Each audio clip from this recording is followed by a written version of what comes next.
on a microphone? Okay, that sounds heavy duty. When we spoke last night about getting together to do this, kind of didn't ask where you're at in the Bhagavatam. I just wondered if the Bhakti Academy members might like to just ask a few questions. And now there's a bigger room full, not just the Bhakti Academy. So is this the verse that you are on, or? So Mother, we read yesterday until 8:24:53. So we'll complete this chapter. 53. 53? You've gone all the way to... Okay, well, you've finished the book. Yeah. Yes? So No, today we are 53. doing from 54 to 61. Oh, And we are concluding the chapter. We're reading the translations of 6 verses, and then we'll be focusing on 61st, the last verse. interesting. The last verse is usually the important one to sum it all up, right? Yes. Okay, does everybody have a device that... We can display. Oh, you've got it up here. Oh, okay. All right. So you want to do the translations only? 53 to 61. 53. There's 53. We can all read it together. Okay, fantastic. Okay. O Supreme Lord, for self-realization I surrender unto you, who are worshipped by the demigods as the supreme controller of everything. By your instructions, exposing life's purpose, kindly cut the knot from the core of my heart, and let me know the destination of my life. Sukadev Goswami continued, when Satyavrata had thus prayed to the Supreme Personality of Godhead, who had assumed the form of a fish, the Lord, while moving in the water of inundation, explained to him the absolute truth. The Supreme Personality of Godhead thus explained to King Satyavrata the spiritual science known as Sankhya Yoga, the science by which one distinguishes between matter and spirit, in other words, Bhakti Yoga, along with the instructions contained in the Puranas, the old histories, and the Samhitas. The Lord explained himself in all these literatures. While sitting in the boat, King Satyavrata, accompanied by the great saintly persons, listened to the instructions of the Supreme Personality of Godhead in regard to self-realization. These instructions were all from the eternal Vedic literature, Brahma. Thus the king and the sages had no doubt about the absolute truth. At the end of the last inundation, during the period of Satyamruva Manu, the Supreme Personality of Godhead killed the demon named Hayagriva and delivered all the Vedic literatures to Lord Brahma when Lord Brahma awakened from sleeping. King Satyavrata was illuminated with all Vedic knowledge by the mercy of Lord Vishnu, and in this period he has now taken birth as Vaishvata Manu, the son of the sun god. This story concerning the great King Satyavrata and the fish incarnation of the Supreme Personality of Godhead, Vishnu, is a great transcendental narration. Anyone who hears it is delivered from the reactions of sinful life. One who narrates this description of the Matsya incarnation and King Satyavrata will certainly have all his ambitions fulfilled, and he will undoubtedly return home back to Godhead. I offer my respectful obeisances unto the Supreme Personality of Godhead, who pretended to be a gigantic fish, who restored the Vedic literature to Lord Brahma when Lord Brahma awakened from sleep, and who explained the essence of Vedic literature to King Satyavrata and the great saintly persons. So let's read the purport to the final. Is that okay? Is that what we can do now? Let's read the purport to the final verse in this chapter, which is very much summing up. So, purport by Srila Prabhupada. Srila Prabhupada ki jai. Here is a summary of Satyavrata's meeting with the fish incarnation of Lord Vishnu. Lord Vishnu's purpose was to take back all the Vedic literatures from the demon Hayagriva and restore them to Lord Brahma. Incidentally, by his causeless mercy, the Lord spoke with Satyavrata. The word Satyavratanam is significant because it indicates that those on the level of Satyavrata can take knowledge from the Vedas delivered by the Supreme Personality of Godhead. Whatever is spoken by the Supreme Lord is accepted as Veda. As stated in Bhagavad Gita, Vedanta Krid Vedavit. The Supreme Personality of Godhead is the compiler of all Vedic knowledge, and he knows the purpose of the Vedas. Therefore, anyone who takes knowledge from the Supreme Personality of Godhead, Krishna, or from Bhagavad Gita as it is, knows the purpose of the Vedas. Vedaischa charver ahameva Veda. One cannot understand the Vedic knowledge from Vedavadaratas, who read the Vedas and misconstrue their subject matter. One has to know the Vedas from the Supreme Personality of Godhead. Thus end the Bhaktivedanta purports of the 8th canto, 24th chapter of the Srimad Bhagavatam entitled Matsya, the Lord's Fish Incarnation.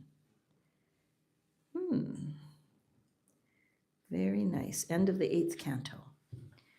So, a couple of interesting things that come out of the purport. And one of the significant tiebacks is to Bhagavad Gita.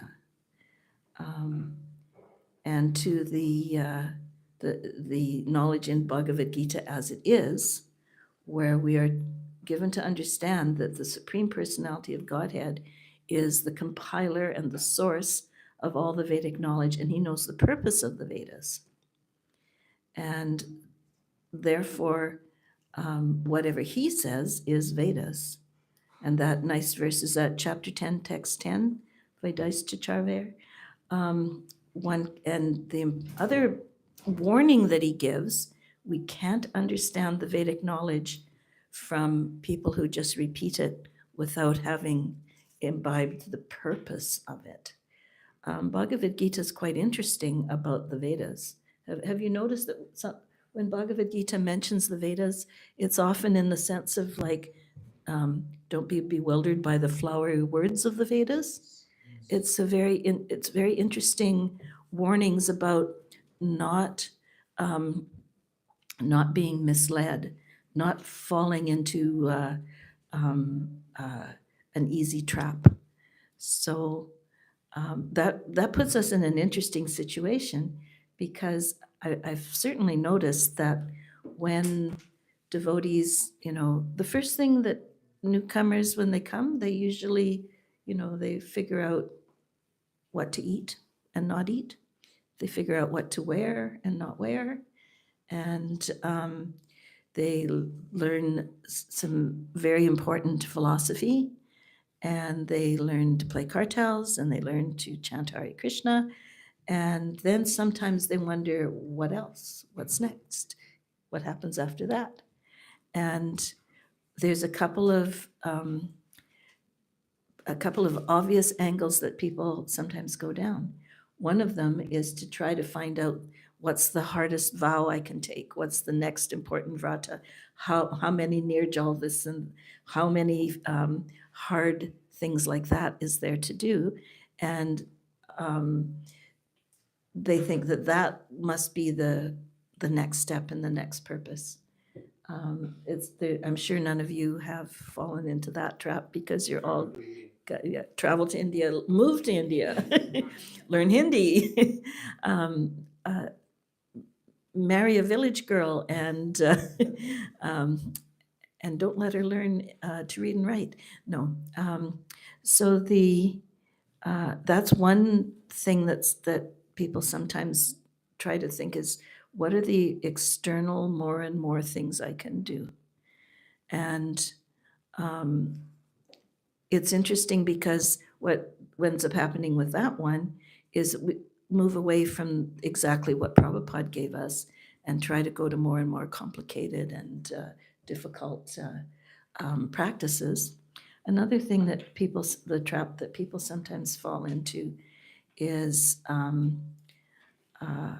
that they want to become more and more, uh, you know, let's learn. It's very good to learn shlokas, as we know from Gajendra. If you have some shlokas tucked away, can really help you in a difficult situation. So it's really good to learn shlokas, but you have to also learn the meaning of them, the purport of them.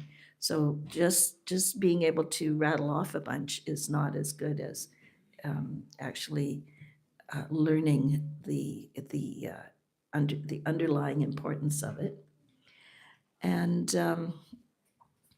one area that should one of the best things we can do when we wonder what next is we can work on self-improvement.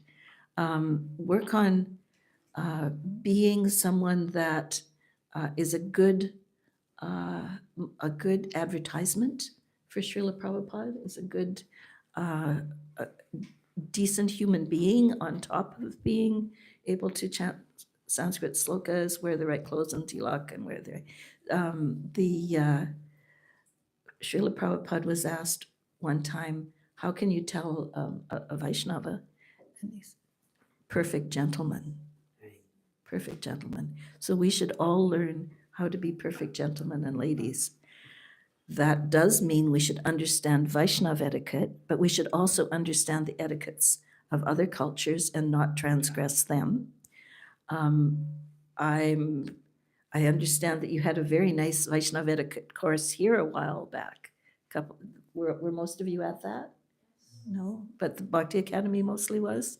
That's wonderful. That's really, really good. And what I heard about that Vaishnav etiquette class, I was so happy because I've seen other Vaishnav etiquette classes where people come out of it with just new ways to look down on each other. You know, like, oh, they didn't do side Mataji side right. You know. So it's really nice to understand etiquette and become perfect gentlemen. And as we're reading, as we're going along here, you notice some of the things that were mentioned about what Satyvrata, for instance, would have advantage in his life. He could have all his ambitions fulfilled, and what comes immediately next after that? Undoubtedly return to Godhead. That's the major ambition to have, right? And there was another verse as we were reading it.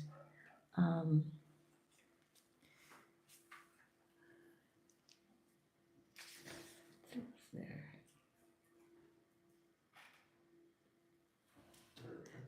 Exposing life's purpose. I think that was the first one we read. By your instructions, exposing life's purpose. So that's what we're supposed to do after we figure out what to wear, what to eat, and those things. What is life's actual purpose? And kindly cut the knot from the core of my heart and let me know the destination of my life. That's the important thing that King Satyavrata prayed after hearing what is what, how things work, exposing life's purpose.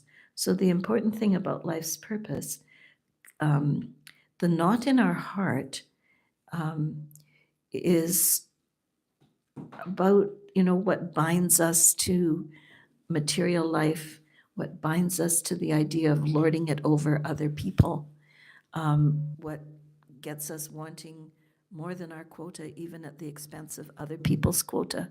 So that's that's the next step, and it will take the rest of our lifetimes. That's what we need to be working towards. And, sometimes we are very busy because we're all involved in Krishna's service, and Krishna's unlimited, and his service is unlimited. There is no shortage whatsoever of service. You could definitely do 28 hours a day, 700 days of the year. It's there.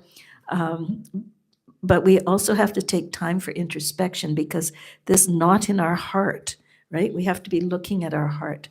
What's actually in our heart? What's going on? Are we interacting with other people from a place of a soft heart?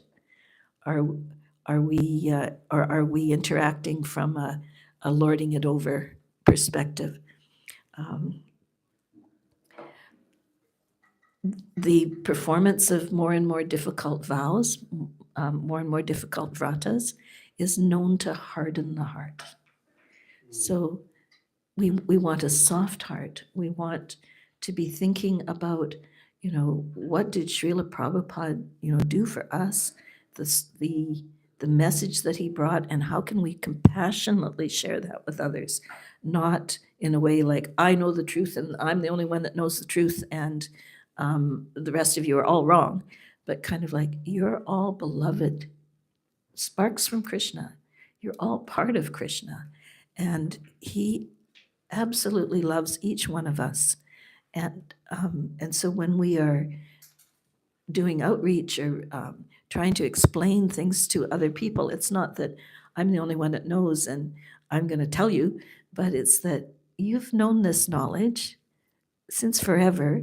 You made one little mistake of looking into the material world and thinking that might be fun. And so here we all are.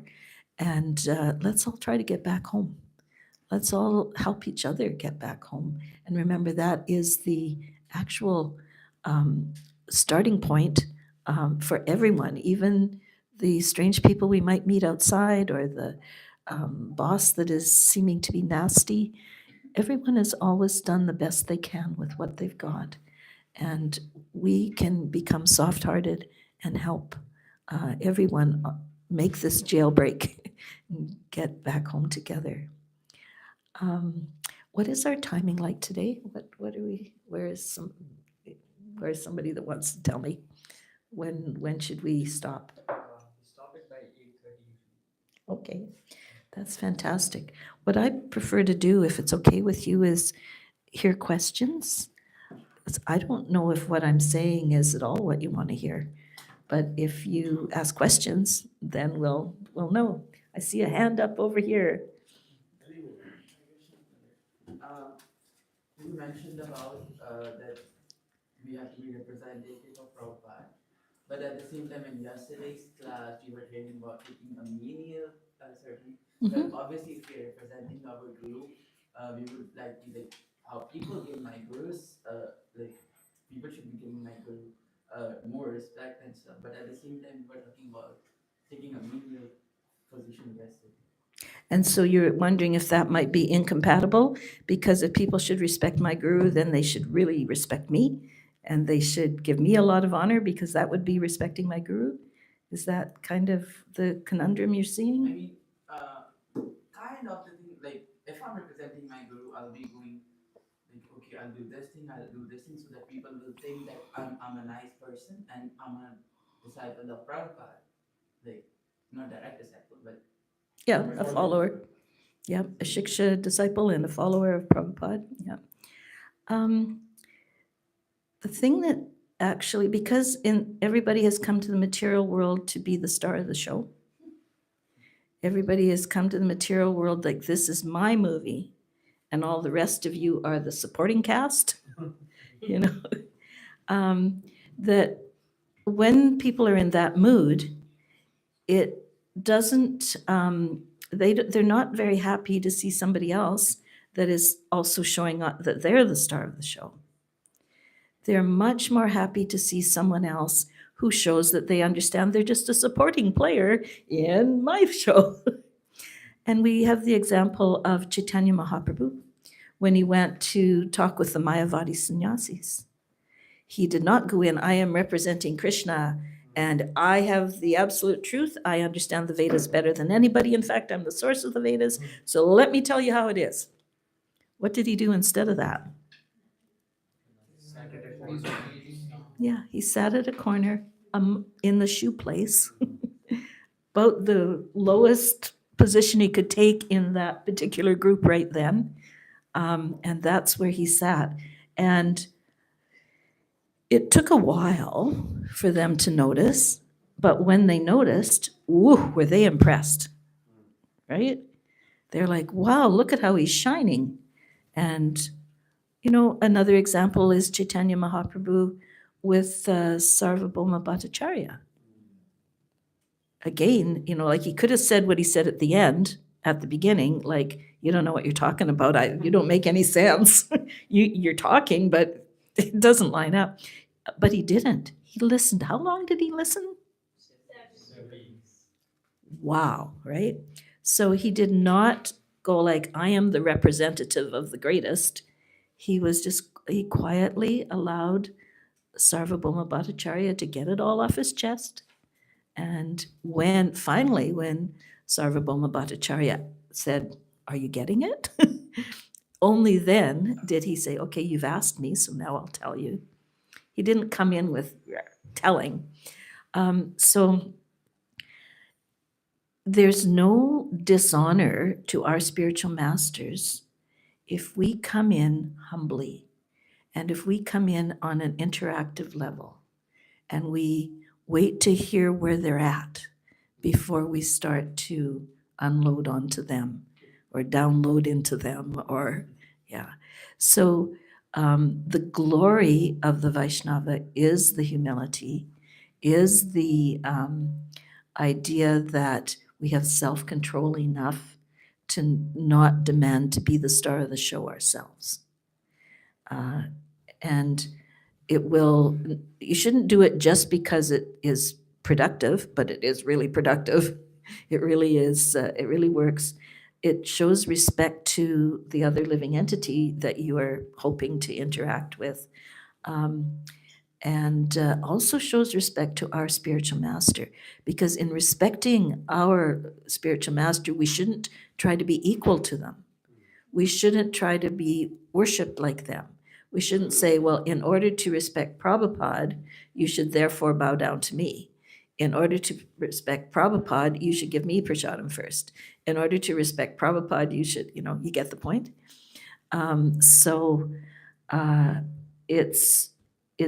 There's no shame whatsoever in taking a humble position. There's some of you have heard of the Christian Bible and Jesus. He had some super good advice for this. He gave the example, I think it was of a wedding banquet or some big gathering and you know how like at an important dinner function, the important people will have the table that they sit at, right? And the people who are more important will be closer to them.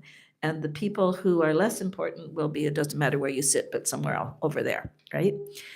So Jesus's advice was, if you are invited to a banquet like that and you come into the room, obviously you could choose to try to sit in the very important parts, or you could choose to sit in the dark corner where, and there's kind of two scenarios that could play out, right? Well, one scenario is you happen to accidentally sit in the exact right spot for you. But one scenario is that you sit too high, you sit too close to the main people, and that's actually not your spot. And somebody has to go and tell you, sorry, this is somebody else's chair. Can you go sit over there? Or you could start out over there and somebody comes to you and says, please, please, you're important to us. Come up closer. So which would you rather be part of? Yeah, it'd be nicer to start out, and be asked to come closer than to start out trying to sit important and being told, you're in the wrong spot. Go over there.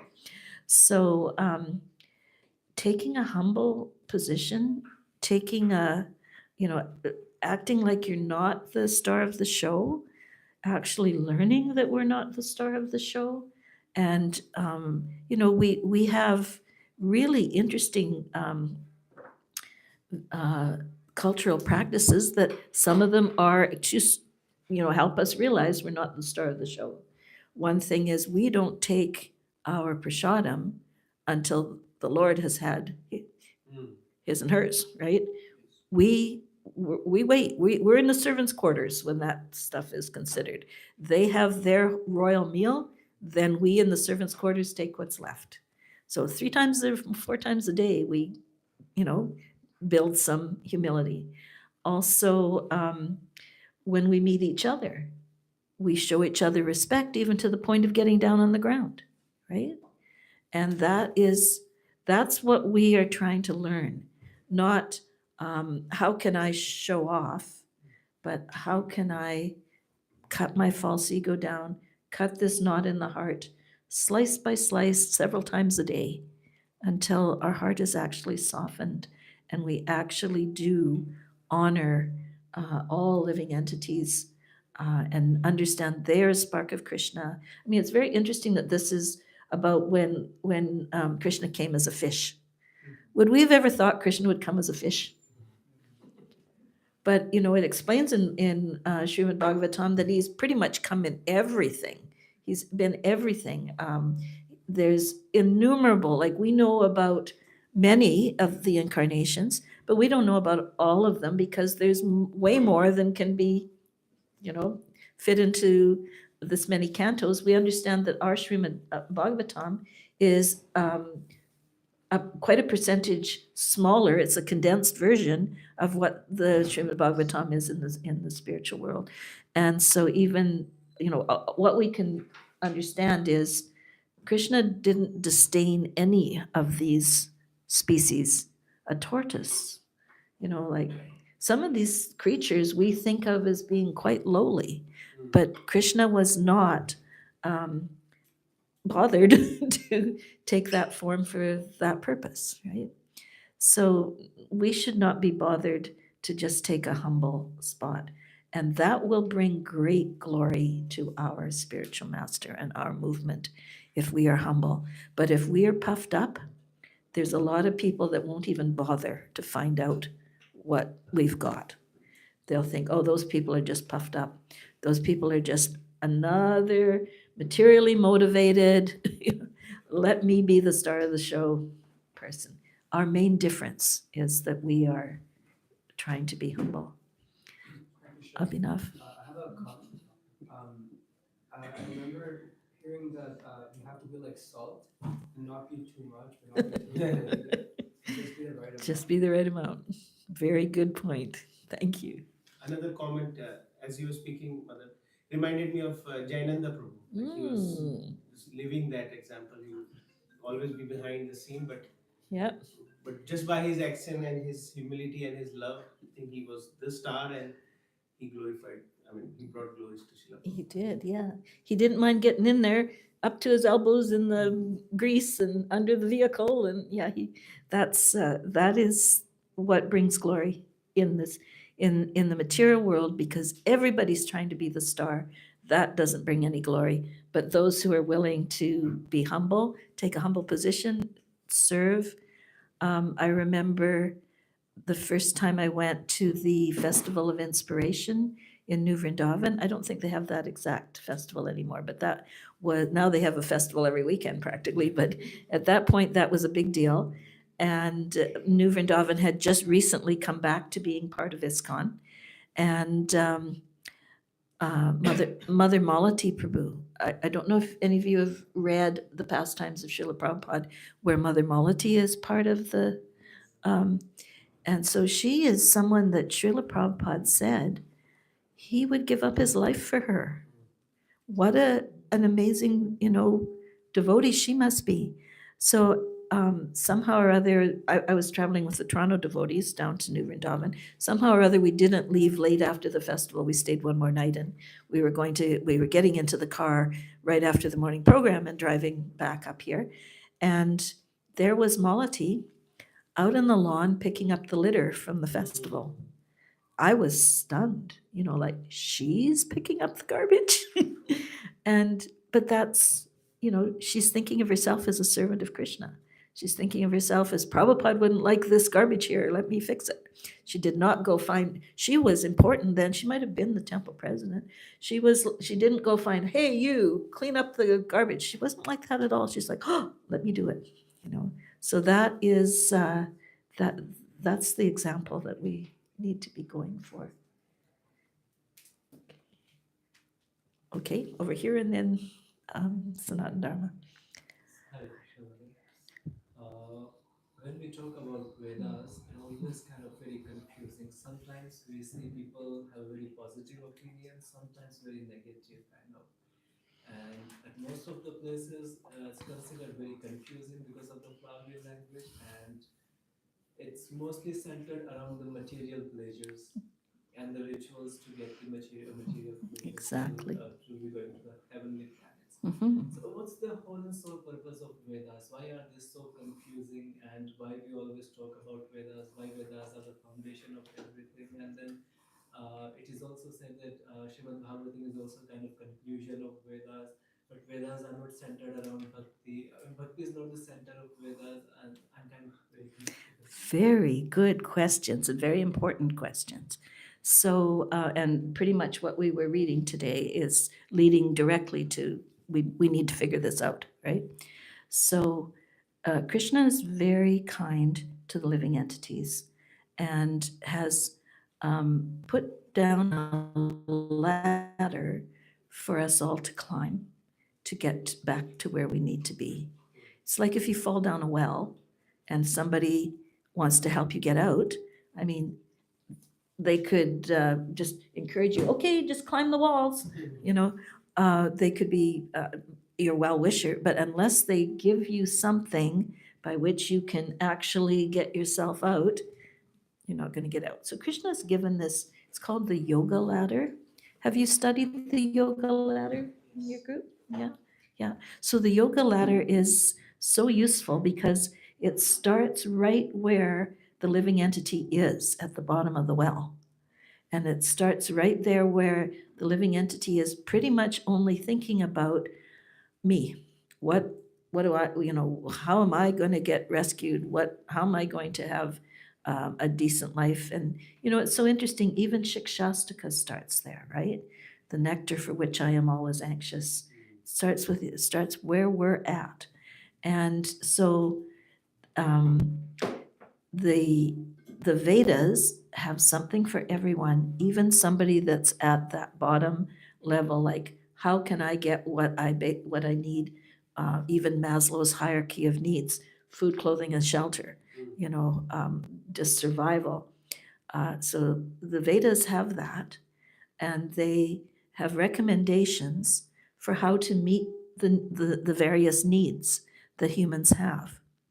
And therefore, there's recommendations of, making prayers to the governing entities of the universe, asking the right person, and all those prayers, rituals, pujas, all those things help that living entity stuck at the bottom of the well, trying to make it up rung by rung, help them understand a couple things.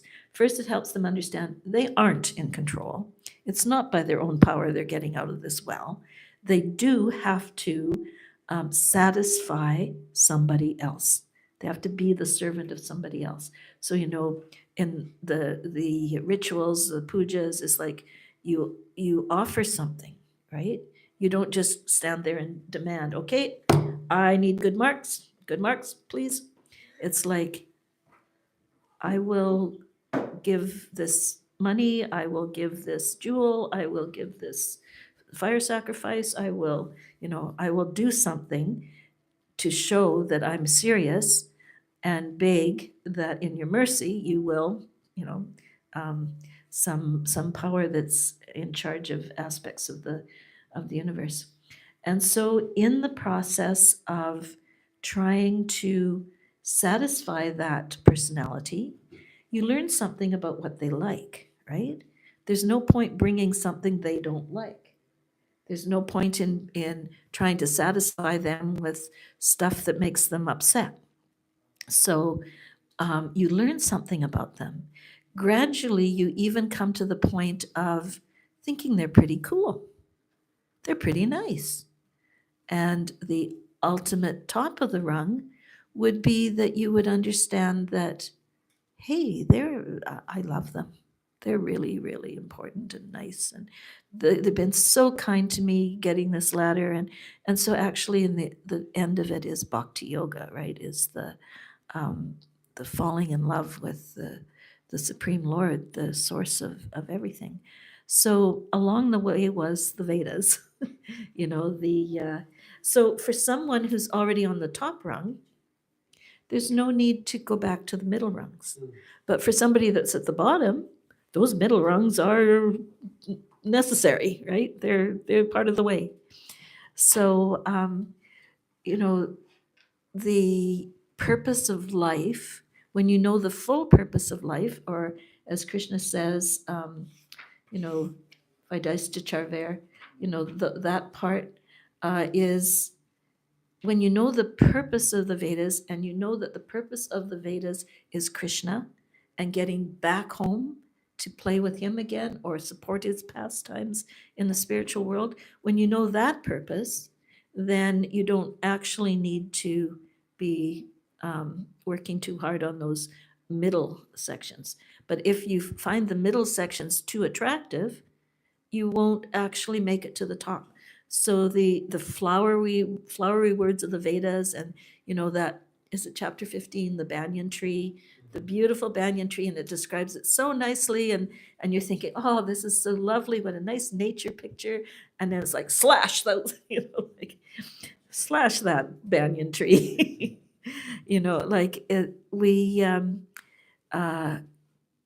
Our human brains do a yes no thing, right? It's very binary. Um, I like it, I don't like it. It's good, it's bad. It's wrong, it's right. It's black, it's white. Our brains do that. But everything about spiritual life and getting along with people and almost everything is, it's not just yes, no. It's always more complex than that. It's always more of a continuum than that.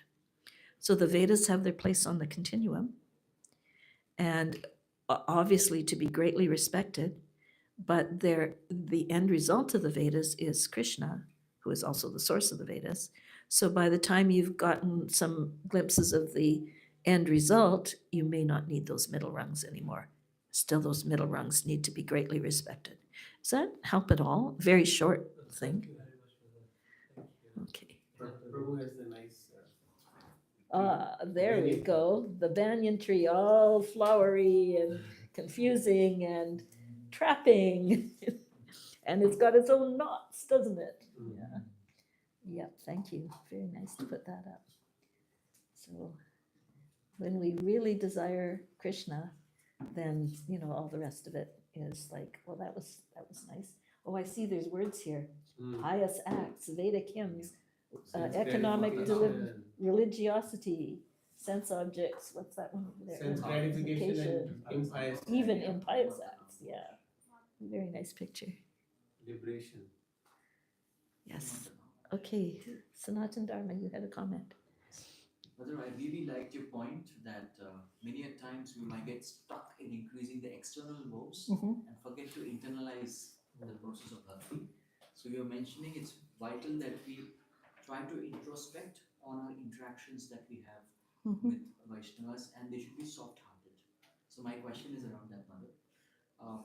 We find in the scriptures, if please correct my understanding, that soft-heartedness might tend towards weak-heartedness. I'll just give some examples that immediately came to my mind. Like in the Chaitanya Charitamrita, all the associates of Mahaprabhu, they knew that reading the commentary of Vallabhacharya wouldn't please Sri Chaitanya Mahaprabhu. But out of all of them, Gadadhar Pandit was a very soft-hearted Vaishnava. He couldn't tactfully handle it, and thus he tended to listening to the commentary. Another example that comes is Mother Draupadi, when Ashwatthama was brought before her. Again, there she's mentioned to be soft-hearted, and Prabhupada gives quite a commentary on the Vama Swabha that she's having. That kind of soft-heartedness is not it's a frailty. It's not Yes. a virtue. And then in the next purport, he says how Vaishnava it is. Yeah. Yes. Same way, Yeah. similarly, Mother, Yeah. in the Bhagavad Gita first chapter, Mhm. Arjuna is condemned for his weak-heartedness. Again, Yeah. saying soft-hearted is a virtue. But yet, they could not stick to the prescribed duty at that point of time. Yeah. So, Mother, we understand very much that if we were to be a Vaishnava, our heart should be soft like butter, only then Krishna steals it. Mhm. At the same time, how to not tend towards weak-heartedness? Okay, very good point. Soft-hearted and weakness are actually two quite different things. They're on a totally different continuum. Um, a person could be very weak-hearted and hard-hearted. They could be very soft-hearted and strong in their heart. It depends on the worldview, right? Like it depends on what they think is important and what they have taken on as the goal.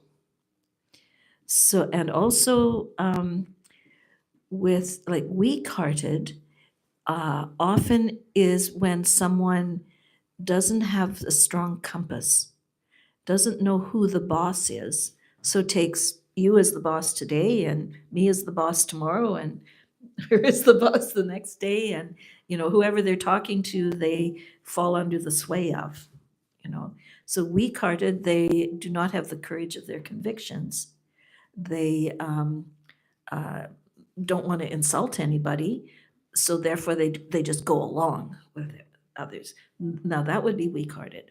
Soft-hearted also doesn't want to insult anybody. Maybe could be looked at as a quadrant, right? So there's an axis for don't want to insult people and an axis for want to stick to the goal, right? So in one of the quadrants, it'd be like, I'm going to stick to the goal, but I don't care who I insult, right? But another quadrant is I'm going to stick to the goal, but along that axis, I'm going to find a way to deal nicely and soft-heartedly with everybody. And that may take a lot of introspection and a lot of feedback. We should all value feedback. We should even ask for it. Like, how am I doing? Is there anything you could tell me that I could improve on? We should also figure out how to nicely give feedback. Srila Prabhupada was really good at giving feedback, and he knew who he could give the abbreviated version to and they'd still love him, and who there was no point, and who he had to give a soft version. Like there's a incident where this happened in England, and there was a devotee who was cleaning the floor. So the first day, this person was cleaning the floor not very effectively. It's like they didn't really know, and they were splashing the water all over and whatever. So the first day, Srila Prabhupada, from the Vyasasana, I understand, admired the work and said, it's so good that you're cleaning the floor. This is a very good attitude. This is very nice. And that person got to go around all day just glowing in that. And the next day it's like, but why are you doing it like a crow and having all the water splash around? You could do it. And often Srila Prabhupada would get right in and show a devotee, like, no, do it like this, right? So he let the devotee bask in the warmth of the nice appreciation he'd received from Prabhupada for a full 24 hours before he added the little correction, right? There's training that I understand has actually been is actually corrected. There's training that tells you to do a sandwich, right? Say something nice and appreciative about the person, then tell them what they did wrong, then say something nice and appreciative again. Apparently, that's not a good idea. The way Prabhupada did it was better. It's not a good idea because whenever you go to tell somebody nice that you appreciate about them, they're going to be going, and what's he going to say next? So it's better that we appreciate everybody all the time and set a nice foundation for this is a strong relationship and this person doesn't hate me and this person has my best interest at heart. And then when you do need to just mention one little thing and you do it, you've thought about it ahead and you do it soft-heartedly and humbly, then it's in the context of a great big picture of appreciation and not that bologna sandwich, sorry for the word. Um, is that helpful? Yeah. Yes, Prabhu. Well, isn't it like soft heart is always led with intelligence? Because if we see in Draupadi's case, her pain was very deep. Her Yeah. sons were killed, her brother was killed, Yeah. and the victory wasn't like a victory for Yeah. them. And Krishna mentions in first canto that he was testing Arjun in that situation. He asked him to do Yes. Ashwadhama. There was such a complicated situation, and in that weakness, it wasn't the weakness, it was the intelligence that we can say that kind of let Yeah. them take the right decision. Yes, they had to really apply themselves. And these are the top people in the world, right? These are the friends of Krishna. These are the king of, in really great kingdoms, raised by the family that was the royal family. Like, and even they had to go like, how are we going to do this? What is the right way to do this? And, it's interesting. I was actually looking for the verse in that pastime or history, where, because there's a point in there where um, it's explained that Krishna tests his devotees to glorify them, and it's really an interesting thought, because who tests students, right? Is it the person that lives on the corner? Is it the grocery guy? No, it's the coach, the teacher. They're the ones who test students. And why do they test them? So that they can pass the exam, so that they can win the race, right? It's to bring glory to them that they put tests in front of them. So, and this, of course, definitely glorified, Arjuna finally understood what to do. Okay, here's a way to kill but not kill, and it's, talked about to this day. So, there's a way to, there is a way to do everything that needs to be done in a way that will bring glory to Prabhupada, the movement, Krishna. But it may not be a snap decision. It may take a lot of discussion, and, in the end, Krishna put into Arjuna's heart, gave him the hint. He didn't just tell him, right? He gave him the intelligence and gave him the tiny hint of how to do it. And so we shouldn't really mind if we're tested.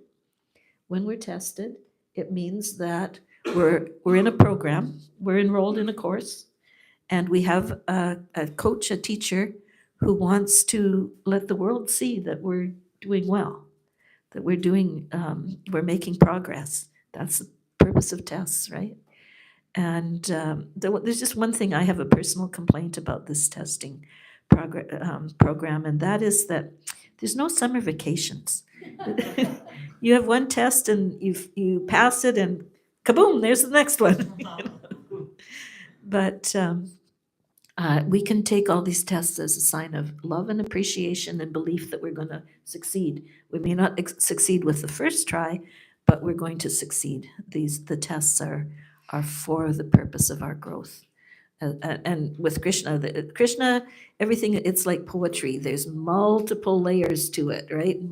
Multiple. He will accomplish multiple things with one action. Is that our time? Is that the end?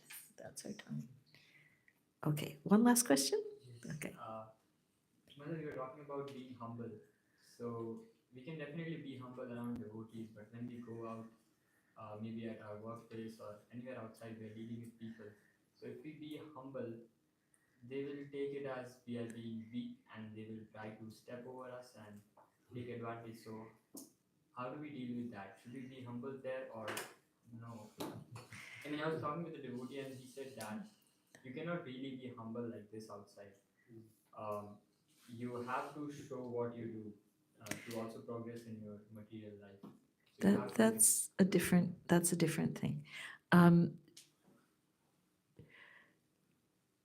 Being humble means you're not anxious to have other people honor you, right? That's Srila Prabhupada's amazing definition of humility, not being very much anxious to be honored by others. And that's a really amazing and powerful uh, definition. So being honored by others and letting the right people know what they need to know. Like if you're asked to submit a resume, then you're asked, what have you done? So that's not you wanting to be honored by others, that's you answering the question, right? And I think you might find as you get older that those who are actually really skilled in their field, those who are actually really knowledgeable in their field, they don't go around showing it off. And those who are wise will come to know who is the actual expert. And the rest, too bad about them, they don't actually get the information. But, you know, for almost any time that you're with a group of people, there will be somebody there who doesn't know as much as you do about some subject, but there'll be somebody there who knows more than you do about some subject. I'm going to also mention, have you heard of Nelson Mandela? Okay, so he was raised in a political family. His father was the chief of all the tribes, like I don't know if you call them the tribes of the native people in South Africa, but there were, you know, a whole tribe would have a chief, another whole tribe would have a chief, but Nelson Mandela's father was the chief of all the tribes. When there was a meeting, he would be the one that would speak last. You would think, oh, he's the most important one. He should come in and tell them what to do, right? But the effective political culture that they had was listen to everybody's opinion, and then the important people speak later, and the most important person speaks last and sums it up. And so it's not and it actually, you know, then they get more and more important because they've already had the wisdom of all the different perspectives that have happened all through, and they can say something that is like really powerful, way better than speaking first, and then having somebody say, but what about when, you know, and going like, oh, yeah, I didn't think about that, you know. So it's there's no harm at all in thinking, yeah, I'll answer the right question. I will reveal my skill when my skill is needed, but there's no need for me to go around, you know, like, you know, like, even in the outside world. And even in the outside world, it's super impressive to be different, right? To have a peace and a serenity and not a need to go around and show off, especially if there's even a chance that there's a bit that you've missed, that there's somebody else in the room that knows more. Like, don't take the chance, right? Take a humble position. Chaitanya Mahaprabhu did it. You could say that was outside, right? When he did it with the Mayavad sannyasis. You could say that was outside when he did it with Sarvabhauma Bhattacharya. That wasn't just being humble with devotees. That was outside. And I don't think you'll lose anything there in the long run.